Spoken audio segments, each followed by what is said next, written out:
Hey guys, here today showing you how to replace the front shocks on a 2015 to 2020 Chevy Suburban. This is an LTZ model. It has the magnetic ride suspension, which is why I'm replacing them now, because they're all broken and they are garbage. So this job is pretty easy to do.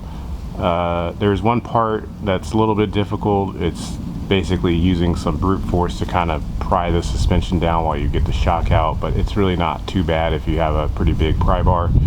Aside from that, you'll just need some basic hand tools, 15mm socket and wrench, an 18mm socket, and obviously ratchets and stuff. Obviously you can see I got the car up on jack stands already, and I've actually already done this driver's side. I'll show you guys pretty much what it looks like.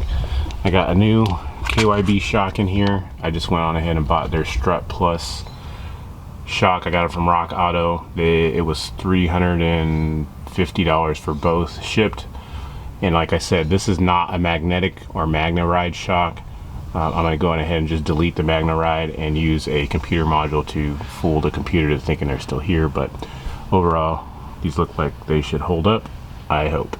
All right, let's go to the other side so I can show you how to take them off. On the other side of here, this is the shock that is completely seized up and giving me the most trouble. So you can probably do this without removing this splash shield here, this big shield, but I highly recommend you take it off because there's just so much more room to work with. And this is held on by T15 Torx screws here, and you just follow them all the way around. And then the only other screw that's different is these tiny hex head screws. These are 7mm.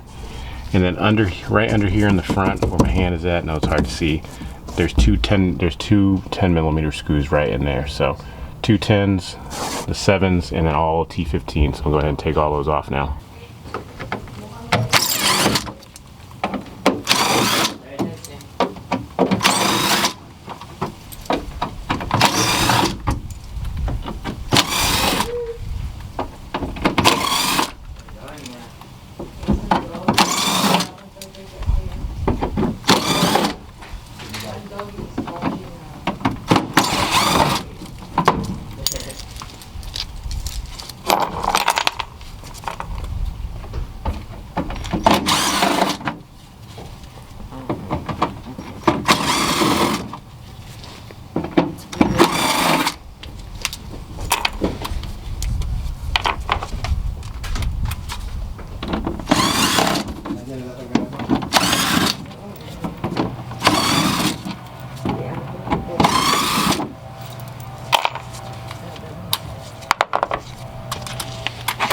Something there now?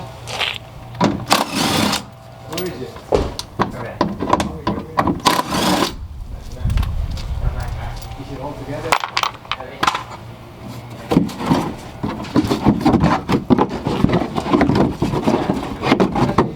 So as you can see, there's a tremendous amount of space now. We can easily get to the top of the shock, no problem. You can also get to it from in the engine bay, like through the top of the engine bay if you want. There are only 3 screws up here up top that we have to worry about. There's usually these little plastic clips that just rest right on top of the studs. You can just pull them off. There are 3 18mm nuts up here, one back here where my finger's at, one right here, and the other one's just there where that brown connector's at. I'll show you how to get to those here in a moment. The next thing actually we need to do is to remove the sway bar end link, which is this guy down here. It's a 15mm on top. You can just hold it with a wrench, and then if you follow it straight down here on the bottom of the lower control arm, there is a 15mm bolt down there. So do you want to just remove this, and you don't have to take the whole end link out. I mean, sometimes they just fall out and that's fine, you can put it back in there, but all you want to do is just loosen it up. We're trying to do this so that the suspension can move a little bit, so that way when we go to take this shock out, it'll just come out a lot easier than trying to fight it. So I'm gonna go ahead and get this sway bar end link loosened up now. As I mentioned just a minute ago, this is a better angle for you guys. The sway bar end link, which is right here, there's a 15 down here on the bottom, and then the 15mm that's here on top. Hold this up here with a wrench, a box end wrench, whatever you want, and then you can just use a ratchet down here to loosen this up. Obviously this is a very long stud or bolt, so will take you a little bit of time to get it loose. So I'm gonna go ahead and remove this now.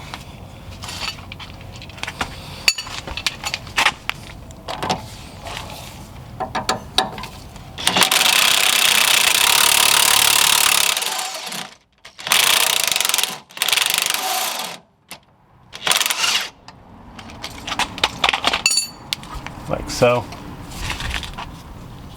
Okay, I got the top nut off. This is not really going to do anything as of now. Once we start loosening up the shock mounts and the bolts, then you'll definitely see this whole suspension start to fall down. So now we can go underneath the bottom of the strut. You can already see one of the bolts is right here, right where I'm pointing at. It's a 15 millimeter. There are two, if you look directly underneath this lower control arm, there's two right where my fingers are at here. Go ahead and loosen those, and you can remove those completely.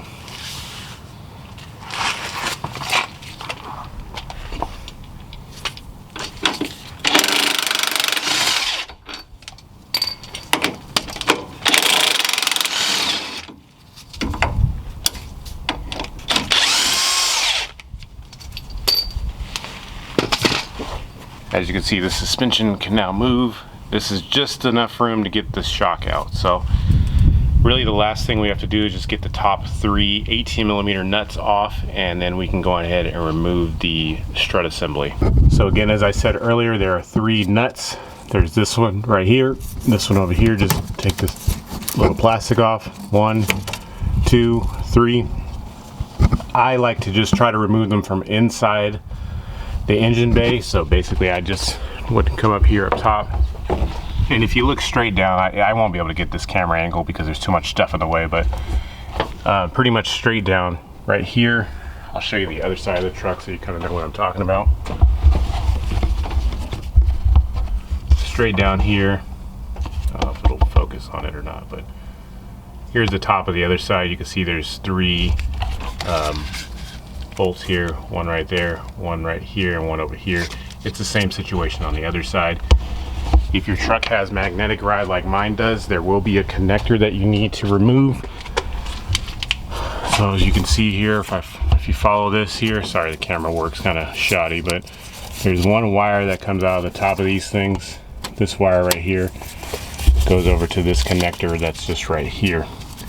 Now on here there's a gray tab, this gray thing that the tip of my thumb is at. You need to actually slide that tab backwards in this case, and then you can depress it and squeeze it and just unplug it, and then go on ahead and take the whole shock out with the wire still attached to it. So let me go on ahead and get these 3 18 millimeter nuts off, and we should be able to fish this strut out of here.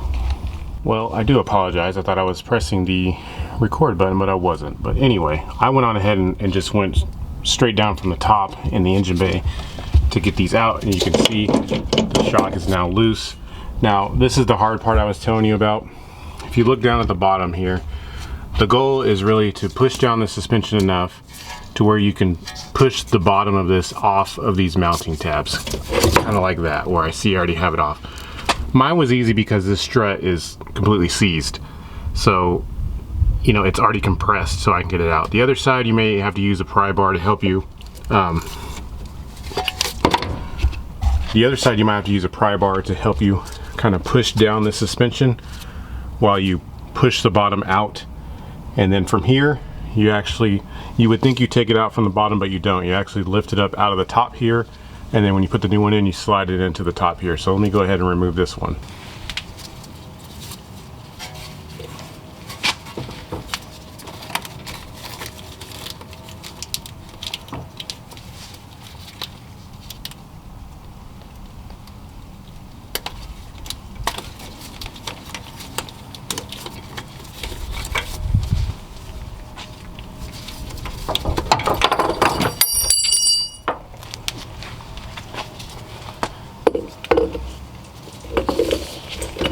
Here is the old magnetic shock on the left versus the new KYB on the right.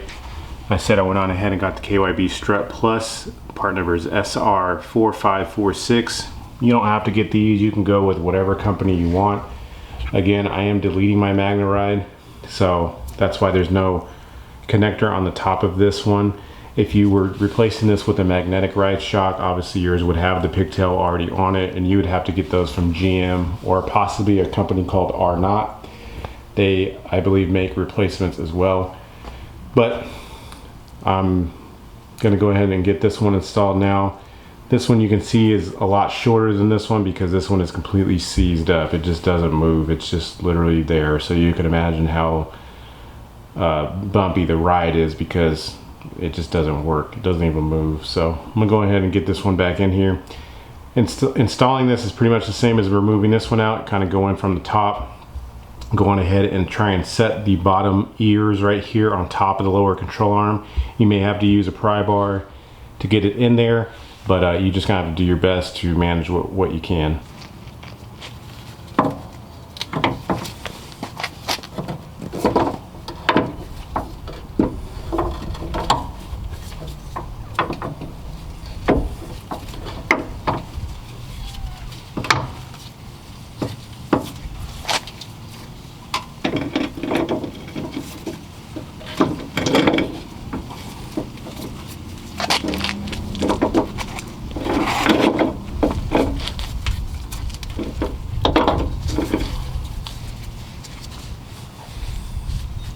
Alright, I have this temporarily in place now. You can see I kind of had to use my body weight to push the whole knuckle assembly down, but it is now in there resting on the lower control arm. Now the new struts come with these little nuts here. So these just simply slide right over this little thing like that. And then you just, remember, take the 15mm bolt, the long bolt up to the bottom. That's what I would do first, just tighten up the bottom ones, and you can go on ahead and tighten up the top ones after that. And then after that, get your sway bar tightened back up. So this really is a really straightforward job, guys. You really don't need to go to the dealership or any other shop to do this kind of work. The hardest part, like I said, if you're not strong, or I guess if you're not heavy enough, physics work, that this will probably be the hardest part, is pushing this down to get this line back up. So I'm gonna go ahead and put these two 50mm bolts down the bottom. Then I'll tighten the top and I'll get right back to you guys in a minute. We have the new strut in. Sway bar is tightened up there, 15. Got the lower mounting bolts on. Got the upper 18mm nuts on, and I went on ahead and put the plastic connectors back on top. So overall, that's really it, guys. Go on ahead and throw this splash shield back on, and you should be good to go. Remember, if you're deleting the MagneRide, you need to buy a module in order to trick the computer into thinking that they're still there. Otherwise, you're going to have all these warnings and whatnot all over your dash for service suspension system or whatever. So you'll just have to do your own research about that. But yeah, I'm going to go ahead and put the splash shield back in. I'm not going to show you guys how to do that. Remember, it's just the multiple T15, two 10mm, and then the 7mm bolts that were in the front here. But yeah, if you have any comments or questions, just ask them in the comment section below. If it's your first time to the channel, I appreciate you guys stopping by. Don't forget to hit the like button, hit the subscribe button on your way out, and I'll see you guys on the next video.